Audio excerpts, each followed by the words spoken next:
Fala pessoal, bem-vindos ao primeiro episódio do podcast The Machine Hackers. E hoje a gente vai trazer aqui dois convidados especiais, ambos cientistas de dados. E a gente vai bater um bate-papo bem legal hoje sobre quais são as características de um cientista de dados, quais são os desafios, como é trabalhar na área e mais algumas coisinhas. Então sejam bem-vindos a todos, bem-vindo a Ana e ao Guilherme. Vocês podem se apresentar e saudar os demais convidados e ouvintes. Boa tarde, gente. Primeiro, obrigada pelo convite. Meu nome é Ana Clara, eu sou cientista de dados, eu trabalho atualmente no Grupo Boticário. Eu sou mestranda também na UFPB. Se Deus quiser, daqui a alguns meses serei oficialmente mestre. E tenho aí quase 2 anos de experiência no de mercado como cientista de dados. Boa! Oi pessoal, tudo bem? Meu nome é Guilherme, eu trabalho com finanças quantitativas em um fundo de investimentos. A gente é super early stage, então nem usamos ainda a marca, mas vamos fazer isso nos próximos meses. Eu trabalho em fundo de investimento desde o começo da minha carreira, isso há mais ou menos uns 2 anos e meio. E me formei em engenharia de robótica. Não tem muito a ver, mas em particular, teoria de controle consegue ajudar bastante em alguns pontos. Então, ter formado em engenharia agregou bastante. Muito bom, muito bom. É isso mesmo. Sou formado em ciência da computação, então toda a parte de cálculo, estatística, valeu a pena para pelo menos alguma coisa na vida, né? Mas é isso. Hoje a gente vai bater um papo bem legal sobre o que é o dia a dia de cada um desses nossos convidados. E a gente pode começar com a Ana. Ana, me conta mais um pouco como que é teu dia, quais são os desafios, o que é que você faz no dia a dia, como que é o fluxo de trabalho, para a gente entender um pouquinho sobre essa tua profissão e sobre a vaga que você ocupa. Certo. Bom, eu já trabalhei em mais de uma empresa. Essa que eu tô atualmente tem um pouco mais de um ano. A anterior era bem diferente, assim, então o dia a dia era bem diferente. Então eu vou falar das minhas percepções com base nessas diferenças que eu percebi, desses tipos diferentes de empresa. Eu acho que varia muito de acordo com a maturidade da empresa em relação aos dados, sabe? Seja maturidade de time, de estrutura mesmo, de ambiente, enfim, vários fatores. E numa empresa que tem menos maturidade, eu acho que a gente acaba passando mais tempo coletando dados, limpando, preparando, fazendo toda essa parte ali de coleta. E a gente também faz pré-processamento, claro, em empresas mais estruturadas, que é a empresa que eu tô hoje. Mas o esforço eu percebo que é bem diferente, sabe? O esforço que a gente precisa para fazer, para se dedicar a essa parte. E outra coisa que eu percebo também, que a maturidade impacta na questão do dia a dia, é a estrutura do time mesmo. Se você trabalhar num lugar que não tem um engenheiro de dados, um engenheiro de machine learning, um analista de BI, enfim, há grandes chances que você também tenha que desempenhar o papel deles de alguma forma, sabe? Justo. E é claro que não dá para ser especialista em tudo, né? Mas eu percebia que na empresa que eu trabalhava antes, eu acabava sendo meio que um pau para toda a obra, só que as obras não ficavam tão boas, porque eu não era especialista, não tem como ser especialista em tudo, mas enfim, é mais difícil nessa parte. E eu percebo que também varia de acordo com o tipo de empresa que você trabalha. Você trabalha numa consultoria, por exemplo, ou se você trabalha numa empresa que tem serviços e produtos próprios. E dentro de consultoria também pode ser diferente, né? Que se você pode trabalhar como alocado no cliente, né? Alocado 100% do seu tempo no cliente, como terceirizado mesmo, ou você pode também trabalhar em projetos, né? Vai entrando em um projeto atrás do outro, provavelmente vai pegar clientes de segmentos diferentes. Então, eu acho que tem muita coisa que pode influenciar no dia a dia, assim, da pessoa, do cientista, né? Justo. O que você falou aqui tem um ponto bem legal sobre aquele mito do cientista de dados ou então do desenvolvedor herói, né? O cara que sabe tudo. Infelizmente, não é um papel sustentável, mas muitas empresas que estão começando, né, na área de data science e tudo mais, pedem para os profissionais desempenharem essas ações, mas acaba sendo estressante, acaba não gerando aquele valor esperado. Ou seja, a pessoa às vezes se culpa porque não sabe as coisas e meio que gera um ciclo de estresse. Enfim, né? Não é tão legal. Mas, infelizmente, as empresas menores têm isso, né? Eu já também passei por empresas que têm isso. Mas hoje eu trabalho numa empresa que é bem estruturada, né? Cada um desempenha seu papel, cada um tem interseções em que a gente vai conversando um com o outro. E a gente consegue desempenhar bem o nosso papel sem fugir tanto da área, nem também não aprender coisas bizarras, né? Que depois a gente não vai usar na vida, né? Mas esse fato é bem comum. E no teu trabalho, Guilherme, como é que tá estruturado? Se você já passou por alguma dessas dores, conta um pouquinho aí pra gente. O trabalho de dados também é muito grande, em particular porque um fundo ele não produz dados naturalmente, né? Não é como uma empresa, tipo um banco, que, sei lá, tem um grande volume de dados. A gente meio que fica dependente de comprar dados de outras fontes ou extrair da internet. Então, você tem Bloomberg, Refinitiv, geralmente esses são provedores, né? Eles também não produzem, mas eles são, digamos, a infraestrutura para conectar com as bolsas, enfim, tipo, as empresas, os demonstrativos financeiros, né? Em particular, o trabalho de dados é bastante intenso porque você precisa respeitar muito a estrutura temporal. E como nada na vida é fácil, muitas vezes você tem dados ausentes. Por exemplo, dentro das divulgações de estimativas dos analistas, e você precisa fazer alguns tipos de tratamento, respeitando a estrutura temporal, para, enfim, padronizar as séries, deixar tudo num formato que consiga ser consumível por um modelo. Então, uma boa parte do dia a dia aqui é o trabalho de engenharia de dados e, digamos, Aham. também da parte de construção de features, indicadores. Ah, legal, interessante. E quanto à questão dos modelos, você já tentou já fazer alguns? Como que tá a relação com o time disso? Aham. Sim, então, a gente tem dois grandes problemas. Um, que é o problema, digamos, de compreender o comportamento do mercado, por que que os preços se comportam da forma como eles se comportam, e tentar entender a interação entre eles, né? Então, por exemplo, um evento mundial, por exemplo, sei lá, a guerra na Rússia, como isso impacta o mercado brasileiro e como é que as moedas também, né, têm relação, enfim, entre si e também entre as outras classes de ativos. Então a gente tem essa parte de modelagem e a gente tem depois a parte também de otimização do portfólio, que é juntar as nossas visões individuais sobre esses ativos para construir uma carteira que seja, digamos, robusta, dado, enfim, algum tipo de, digamos, função de satisfação, né? Então, por exemplo, eu quero ganhar o máximo de retorno possível ou eu quero ter o melhor retorno dado um determinado nível de risco, por exemplo, né? Ajustado ao risco. E é um trabalho também bastante intenso, é bem comum no ambiente de asset a gente trabalhar com PhD, professores, tipo, de toda a minha experiência, assim, eu sempre estive trabalhando diretamente com professores, em particular, né, de economia. Uhum. Então a matemática, a modelagem, ela é bastante intensa. Pô, muito, muito interessante. É bem legal. Eu vim trabalhando nessa área financeira, mas a gente não vai tão fundo assim, não. Ana, me diz alguma dificuldade que você tenha passado nesse ano, 2022, e como vocês conseguiram resolver esses problemas, ou quais ferramentas vocês usaram, ou quais ferramentas você utiliza no dia a dia para resolver os problemas. Me conta um pouquinho da tua visão. Bom, a gente usa GCP, né? Então a gente usa muito SQL, acho que principalmente SQL, Python, usa dashboards também, os padrões, assim, né? Mas eu Uhum. acho que hoje, eu acho que uma grande dificuldade, acho que para qualquer cientista de dados é você entender qual que é a dor do negócio, né? Do seu cliente interno ou externo, dependendo de onde você trabalha, e conseguir traduzir isso para uma solução, né? E muitas vezes fazer as perguntas certas não é tão simples assim.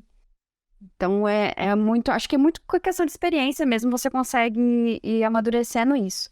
Mas eu acho que é uma grande dificuldade. Outra dificuldade, eu acho que é na questão de bugs, né? Mas eu acho que nem são os bugs de erro de código que você roda e se não rodou, né? Deu algum type error, alguma coisa. Acho que os piores são os bugs que o código funciona e depois o output não faz sentido. E esses são difíceis, assim, de você conseguir investigar e você conseguir identificar qual foi a causa, assim. Eu acho que é uma coisa que demanda bastante tempo também, assim, no dia a dia.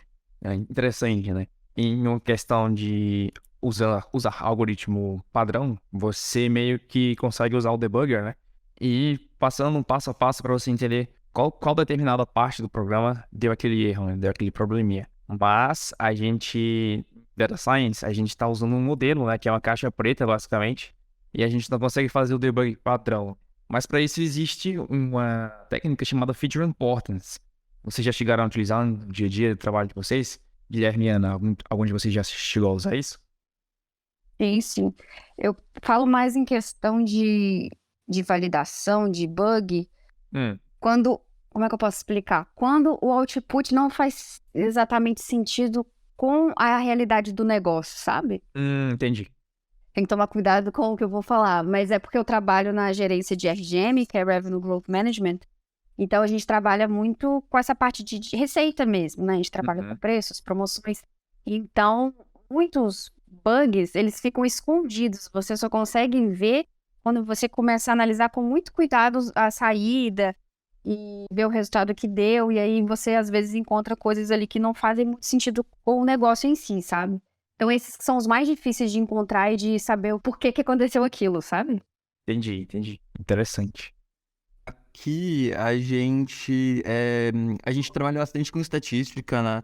Então, e até eu acho que pela própria natureza dos dados, como a gente está trabalhando meio que tentando representar, sintetizar cada dia, mesmo com um histórico de, digamos, 10 anos, a gente tem 2.500 dados mais ou menos. Então, é uma quantidade mínima, assim, é pouquíssima, né? Isso para uma série, é claro. E aí você tem um conjunto muito grande de séries de ativos. Então, é bem comum você ter uma dimensionalidade gigante, assim, tipo, 1.000, 2.000 ativos para um histórico tão pequeno, né, de 2.500. E aí uma das grandes dificuldades é, dado o volume pequeno, a gente tem que tomar um cuidado absurdamente grande para evitar overfitting de modelo, e por isso é mais comum o pessoal ir para, digamos, estatística raiz, assim, padrão. E a gente também tem algumas modelagens em feature importance, né? Não usando, digamos, machine learning propriamente, mas olhando mesmo métricas estatísticas. Oh, interessante. Legal isso. E fala um pouco das ferramentas que você usa, das técnicas no dia a dia, Guilherme. Cara, então, aqui a gente trabalha com Python, 100%, né? Mas é bem comum o pessoal que vem da academia trabalhar com R.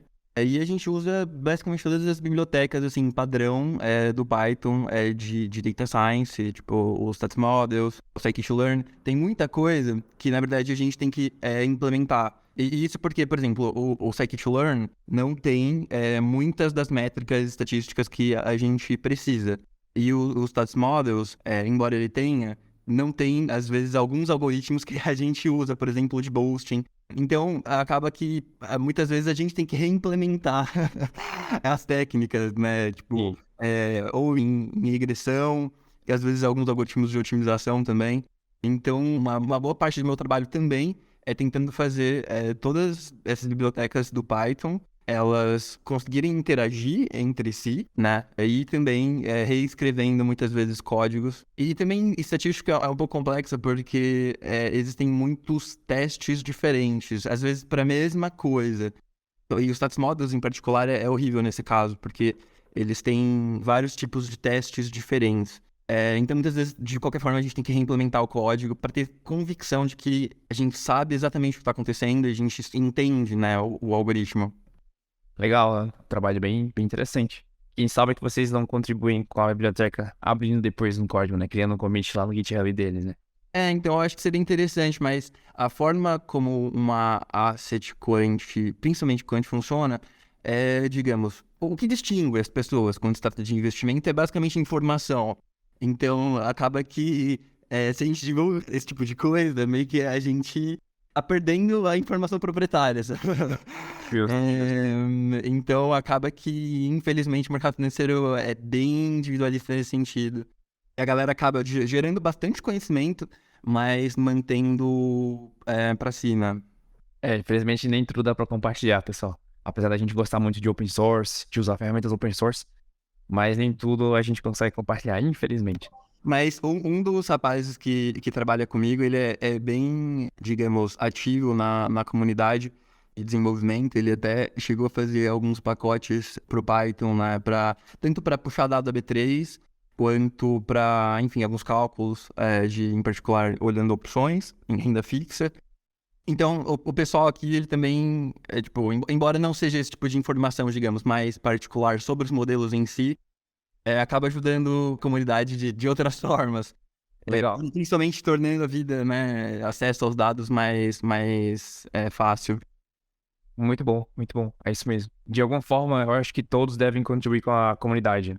Nem que seja compartilhando um conteúdo, ou então fazendo uma palestra online, ou participando de um podcast, né, que nem vocês aqui. Mas é super importante pra gente. A gente é uma comunidade, a gente usa muita coisa livre, então vamos se ajudar. Criar esse espírito aí de mais compartilhar, pessoal. É importante. Legal, vamos passar pra parte 2, né? Um pouco do perfil de profissional que a gente espera que venha trabalhar nessa área? Ou seja, qual o perfil de profissional que vai se dar bem com a parte de ciência de dados? Na opinião de vocês, o que vocês acham? Pode começar a responder essa, Ana? Posso. Eu acho que, primeiro, que as tarefas e as ferramentas vão depender muito de onde a pessoa está trabalhando, né? E se for olhar em descrição de vaga, tem coisa que é mais comum, né? Que acaba se repetindo ali, são mais padronizadas. Eu acho que, em relação ao soft skill, a pessoa tem que ser curiosa, porque não adianta, se o cientista de dados não for curioso, às vezes ele vai acabar aceitando uma coisa que talvez não deveria aceitar, sabe? Fazer o Sherlock Holmes ali nos dados, pesquisar bastante, investigar bastante. Tem que ter uma boa comunicação. Acho que boa comunicação é para qualquer trabalho, né? Mas principalmente para ciência de dados, eu acho que é muito importante para você conseguir passar para a pessoa que você está criando aquela solução o que você quer, passar com confiança para que a pessoa realmente consiga utilizar a sua solução, né? Porque muitas vezes eu percebo que às vezes rola uma certa resistência, sabe? Pode ter uma certa resistência para utilizar. Então você tem que mostrar bastante confiança para que as pessoas também se sintam motivadas a utilizar a sua solução. Acho que isso é bem importante também. E o perfil analítico, né? Como eu falei, questão de ser detalhista, de você saber fazer as perguntas certas. Acho que tanto pergunta certa em relação ao negócio, ao que você quer solucionar, quanto fazer pergunta certa quando você tá ali codando, sabe? Porque às vezes tem um erro e a gente que programa sabe que muitas vezes a forma que você digita ali no Google para pesquisar faz toda a diferença, né? Então isso também é bem importante. De hard skills, eu já comentei de SQL, né? Acho que é muito utilizado, sim. Python. R tem gente que também utiliza, né? Mas eu creio que, no geral, Python tá mais difundido por ser uma linguagem mais versátil, acaba sendo mais utilizada em questão de ambiente de produção e tudo. Visualização de dados também é importante. E Git também. Boa, muito bom. Eu concordo bastante com a Ana. Acho que de soft skill é bem isso mesmo, e em particular na minha indústria, como são empresas pequenas, muito pequenas, de 20 funcionários, é muito importante conseguir trabalhar com a pessoa. Então, às vezes tem gente que, enfim, ou é muito estressado, ou às vezes se comunica de modo muito agressivo, acaba ficando bem complexo trabalhar com essas pessoas. Então, e infelizmente no mercado financeiro talvez seja bem comum. Em particular, nessa equipe que eu trabalho, a gente valoriza super isso de serem pessoas fáceis, né, de interagir. A comunicação também é super importante, porque como a gente trabalha com coisas muito complexas, é bem importante que todo mundo esteja alinhado sobre o que as pessoas estão falando de fato. E, enfim, acontece bastante problema de comunicação nesse sentido, porque, de novo, é bem específico. Em hard skill, eu acredito que a parte de conhecimento matemático, estatístico, principalmente interesse por isso, né? Mas o conhecimento também pega bastante mesmo, a gente usa bastante álgebra linear, cálculo no dia a dia, equações diferenciais, estocásticas. Então, é um trabalho bem intenso de modelagem mesmo. A gente fica escrevendo equações e resolvendo, né? Acho que na parte computacional, enfim, um pouco de experiência é importante. Geralmente o pessoal que trabalha modelando alguma coisa tem algum tipo de experiência em programação, né? Eu diria que o mais importante mesmo é ter esse know-how de modelagem em si. Não necessariamente, por exemplo, programar bem em Python, mas, por exemplo, né, principalmente na física, usa Fortran para simular, enfim, algum tipo de sistema. Então, tipo, esse tipo de conhecimento é bastante importante para a minha indústria. Guilherme, isso que você falou de estatística, de matemática também, eu acho que reforça muito, obviamente é muito importante, né, porque querendo ou não é a base, mas isso mostra muito como muitas vezes as soluções não necessariamente vão envolver machine learning. Isso também eu acho que as pessoas que estão entrando na área às vezes ficam muito com essa visão de que tudo enquanto é machine learning que você vai solucionar e não necessariamente, né? E mesmo quando a gente usa machine learning, eu percebo que é bem importante a explicabilidade dos modelos. Às vezes, pode ser que a gente utilize, né, modelos mais caixa preta, mas eu percebo que principalmente para essa parte de você falar com o negócio da solução, você saber explicar o seu modelo e traduzir toda essa complexidade que é trabalhar com ciência de dados para uma pessoa que é mais leiga, é muito importante. Muito bom. Aí entra, como o Guilherme falou, né, a comunicação, né, que é essa soft skill muito importante para quem trabalha nessa área tão complicada, né? E nem todo mundo, né? Eu acho que somente uma pequena porcentagem do todo vai entender o Techniquez todinho, né? Que realmente são cientistas de dados E quem sabe um líder, alguma coisa assim, mas geralmente o pessoal da operação ou o pessoal de negócios não sabe como funciona por trás, né? Então a gente tem que desenvolver esse senso de comunicação muito bem afiado, para a gente conseguir passar as coisas de uma maneira que eles entendam, né? Eu acho que a soft skill que tá em alta nesse ano 2022 é a comunicação mesmo. Então não adianta você ser aquele cara super inteligente, que faz aquele modelo tem 99% de acurácia, de métrica lá, mas que você não sabe explicar como ele funciona, nem como chegou nele, né, e tudo mais. Então, super importante. É bom sempre ter um balanço, assim.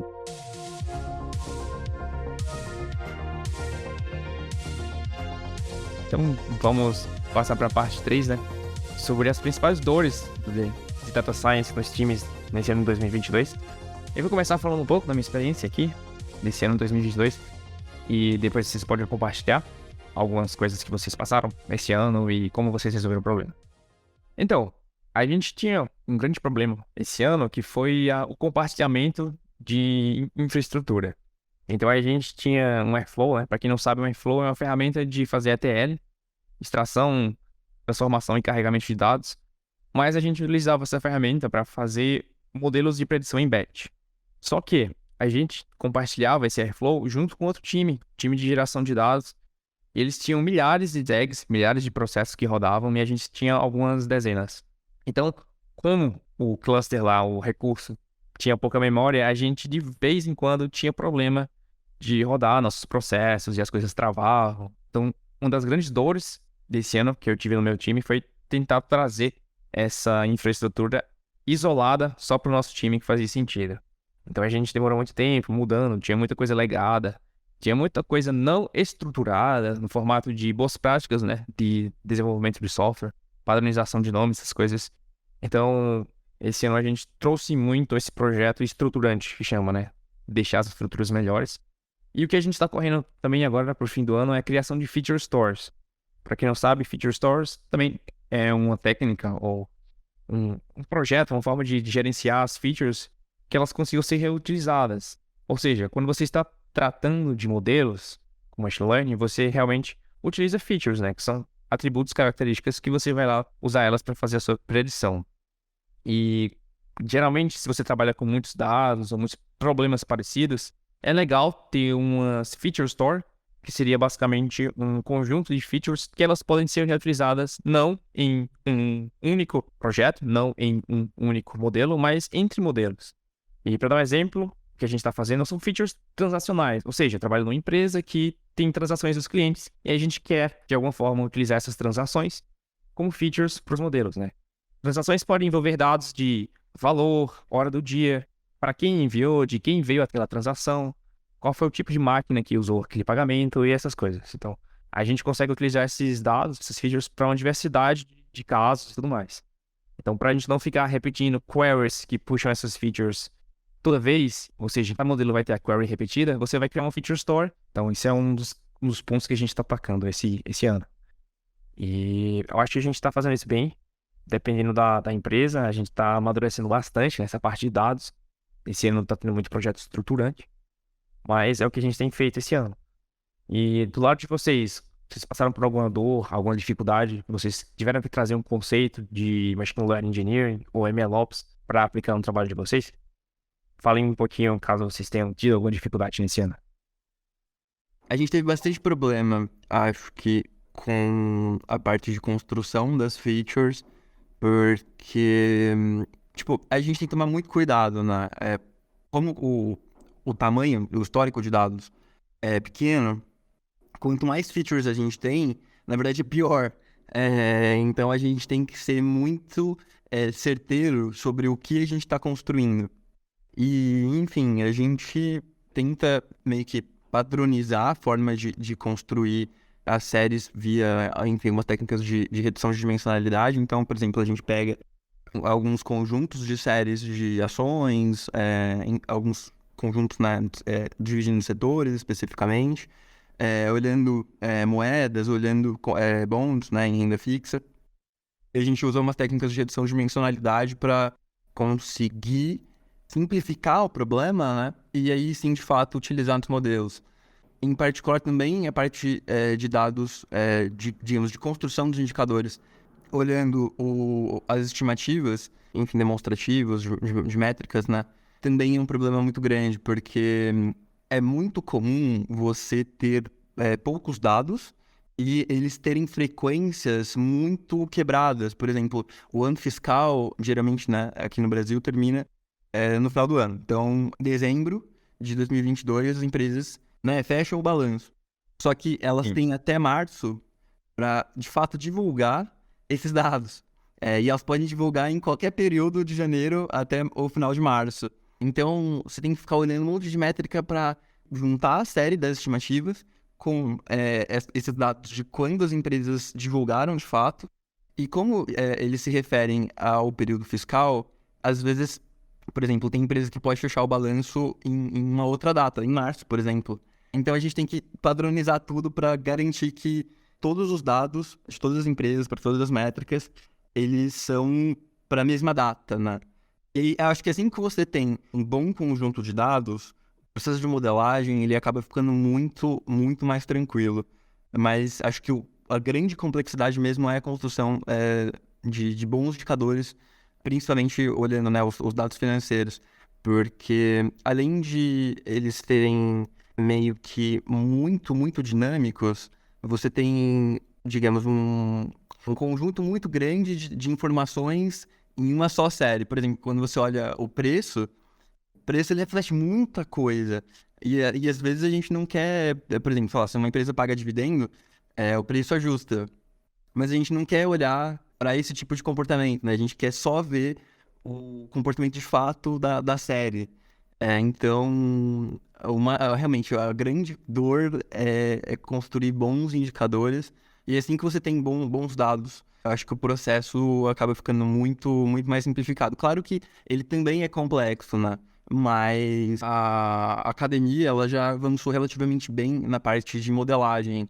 Não tem muita coisa, assim, super nova. Eu acho que a grande sacada é conseguir juntar muito bem todo o universo de informações disponíveis, né? Seja em notícias, seja em demonstrativo, seja só nas séries de preço, fazer bons tratamentos e aí sim, muitas vezes usando a própria teoria financeira que, enfim, todo mundo aprende nas universidades, principalmente na pós-graduação, né? Tipo, digamos que já deveria ser batida e isso dá muito certo. Então, muitas vezes é muito mais a forma como você junta as coisas do que o modelo em si. Muito interessante mesmo. Acho que a base de tudo, né, de todo o trabalho de ciência de dados são os próprios dados em si, né? Então, como o Guilherme falou aí, como eu falei também anteriormente, a gente tendo uns dados bem estruturados para a gente começar a fazer modelagem, isso ajuda muito, muito, muito no resto do processo, né? E inclusive na parte de retreinos e tudo mais, se a gente precisar voltar ao ciclo inicial, né? Como é muito comum em sistemas de machine learning. Então, a base toda, pessoal, bem feita, vai ajudar muito pra gente. Infelizmente, a gente não consegue, né? Pela dificuldade também, de onde a gente tira os dados, pela própria análise, como que a gente vai agregar os dados. Também é um trabalho difícil, não é tão fácil como parece. A base de toda dor, eu acho que se origina daí mesmo. E você, Ana, você tem alguma coisa para acrescentar? Algumas dores ou o que você tentou resolver esse ano de 2022, que vocês conseguiram passar ou que ainda estão tentando resolver? Compartilhe um pouco pra gente, por favor. Pensando nisso que você tinha comentado sobre as features de stories, é uma coisa que vai ser implementada futuramente ali também, mas eu percebo que muito essa parte tem coisas do nosso trabalho que podem demorar muito e que tem formas de você fazer isso ser mais prático, né? Disso ser mais rápido. Tem um acelerador, vamos colocar dessa forma. E uma coisa que a gente tem lá na Boticário é que a gente tem bibliotecas, né? Para gerência sênior inteira de DS, a gente pode ir desenvolvendo bibliotecas que a gente pode ir usando lá internamente para acelerar nosso trabalho. E eu percebo que isso ajuda bastante. Mas questão de dores, pensar outras dores. Eu percebo que, pelo menos da minha parte, eu sinto muito dor em relação à qualidade de código, às vezes, sabe? Essa parte de você refatorar código, de você deixar o código limpo. Como eu não tenho um background de programação, eu não vim de computação, isso é uma dor muito específica minha, sabe? Acho que de início é natural você fazer um código mais exploratório, né? Mas com o tempo é importante você ir evoluindo para fazer um código que seja reproduzível, escalável, que evite repetições, uma coisa bem documentada. Então, isso é muito uma dor especificamente minha por não ter um background de computação, mas é uma coisa que eu estou melhorando bem.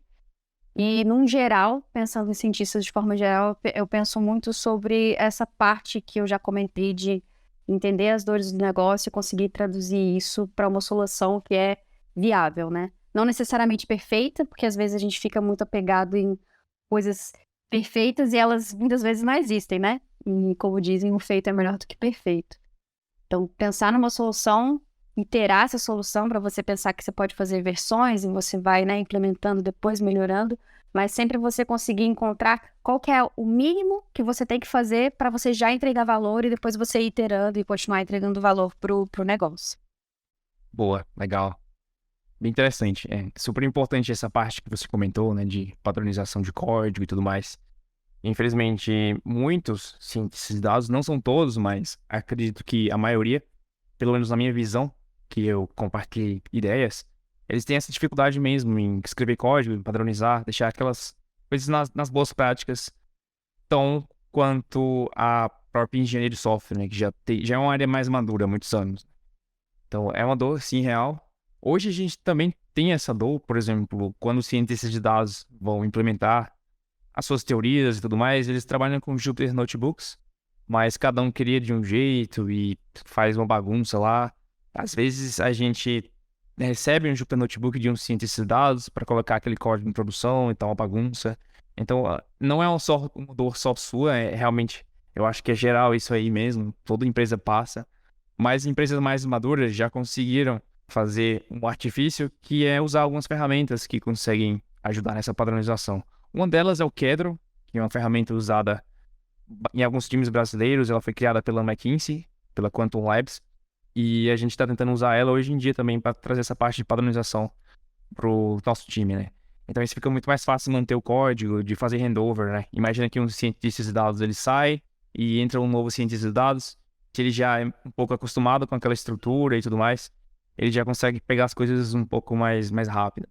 Infelizmente, a gente não tem uma padronização universal para essa área ainda, mas eu acredito que com todas as ferramentas que estão surgindo, de MLOps também, né? Isso vai chegar.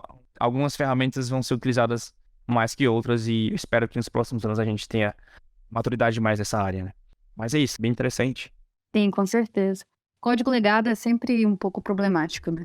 Nossa, é demais mesmo. Então, pessoal, muito interessante a conversa. Agradeço a todos pelos pontos levantados. Acho que foi um bate-papo bem legal, bem esclarecedor. Então a gente já está chegando perto do final do podcast. Antes de encerrar, eu queria agradecer os convidados por estarem participando aqui. Agradecer também os ouvintes que estão aqui no podcast. Inclusive, a gente tem uma pergunta para responder. Mas é isso, sigam a gente nas redes sociais, me sigam no Instagram. A gente tem uma pergunta aqui do convidado, né? Ele queria saber um pouco de dicas para quem está iniciando, uma pequena trilha de estudos, onde que a gente pode se basear, dicas de livros, e também como adquirir uma experiência antes de um emprego, né? Quais são as dicas para quem está começando nessa área? Bom, eu vou começar. Eu fiz uma migração, né? Então, eu sou formada em engenharia de produção, acho que eu não falei. Apesar de eu ter essa base mais de exatas, né? Não tem nem de estatística e nem de programação, é uma base mais básica, né? Base mais básica é ótima. Mas eu diria que a questão de adquirir experiência para você conseguir é você ter um portfólio mesmo, sabe? Pegar algum dataset que você encontrar aí pela internet, tem muitos lugares que você consegue encontrar datasets, tem dados públicos, né, IBGE, enfim, tem muitos lugares que você pode conseguir esses dados e você criar projetos em cima disso. E é importante você, com esses dados que você utilizar, você focar em fazer diferente do que as outras pessoas fazem, sabe? Porque você tem muito dataset que, de início, para você começar a aprender, fazer para entender as coisas e tudo, o Titanic da vida, lá do Kaggle, é bom para você começar a entender, mas para você colocar num portfólio, eu acho que é importante pensar em uma coisa que seja mais diferente, sabe? E isso é, inclusive, também uma soft skill de cientista de dados, eu acho que é a criatividade. Então, ter criatividade para você criar um projetinho, botar lá no seu GitHub, isso já vai te dando experiência para você conseguir o primeiro emprego. Boa.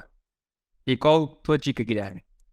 Então, eu concordo com a Ana. Acho que fazer diferente é um destaque, assim. Em particular, eu vejo muita gente que está começando a seguir, digamos, de maneira tradicional, olhando o Kaggle, o datasets e copiando o código. Eu acho que talvez a melhor abordagem para de fato aprender é construir. Então, ao invés de ficar copiando, pegar um livro de teoria e começar a implementar os algoritmos. Então, por exemplo, uma regressão linear. É claro, tem alguns algoritmos que são muito, muito complexos, né? De Justo. implementar, uma rede neural, sei lá, um LSTM.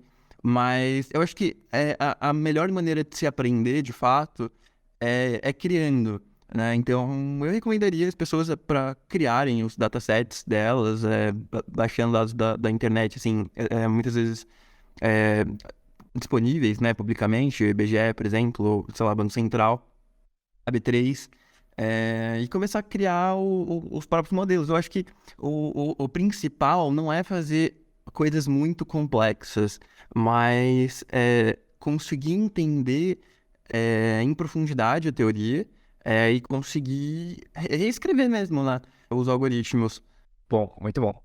E uma dica também da minha parte, né? Vou dar uma dica aqui pro pessoal.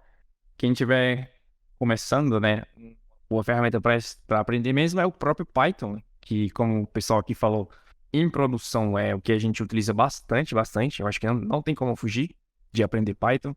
E também SQL, super importante. Você vai estar tratando com dados, trabalhando com dados.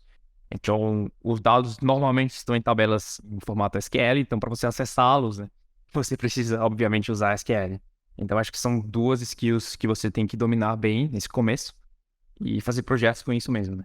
Aí depois você consegue pular para uma biblioteca de modelagem, né, tipo Scikit-learn, alguma coisa assim, e fazer projetinhos no Kaggle, usando as dicas dos nossos convidados aqui, que foram muito, muito boas. Então, gostaria de agradecê-los por terem participado, né? Topado participar desse bate-papo no sábado. E só gostaria de deixar aqui minha gratidão a todos vocês, né? Antes da gente encerrar, vocês gostariam de dar alguma palavrinha? Por mim, não, tranquilo. Obrigada pelo convite. Eu gostei muito de participar, muito bacana. Igual o André comentou, né? É importante também a gente auxiliar a comunidade, né? Pessoas que estão entrando e como tem sempre técnicas novas acontecendo, então o que a gente puder compartilhar, né? Nem tudo a gente pode, mas o que a gente puder compartilhar para ajudar os outros é bacana. Muito Boa. obrigada. Agradeço imensamente também pelo convite. Espero que eu tenha conseguido ajudar um pouco a clarificar o trabalho de finanças quantitativas. Nossa, mãe, foi muito bom, muito interessante. Todos vocês aqui. Então é isso, pessoal. Sigam a gente nas redes sociais. Meu Instagram é themachinehead.ai. Lá a gente tem um linkzinho na bio que vocês conseguem acesso às demais redes sociais. Sigam a gente no Instagram. A gente vai estar trazendo mais bate-papo com mais pessoas dessa área. E também desenvolvedores dessa área também, não só cientistas de dados. Então é isso. Agradeço a presença a todos. Quem ficou até o final aqui, muito grato por estar tirando um tempinho para escutar a gente. E é isso. A gente se vê no próximo podcast no The Machine Hackers. Até mais, pessoal. Valeu, gente. Até mais.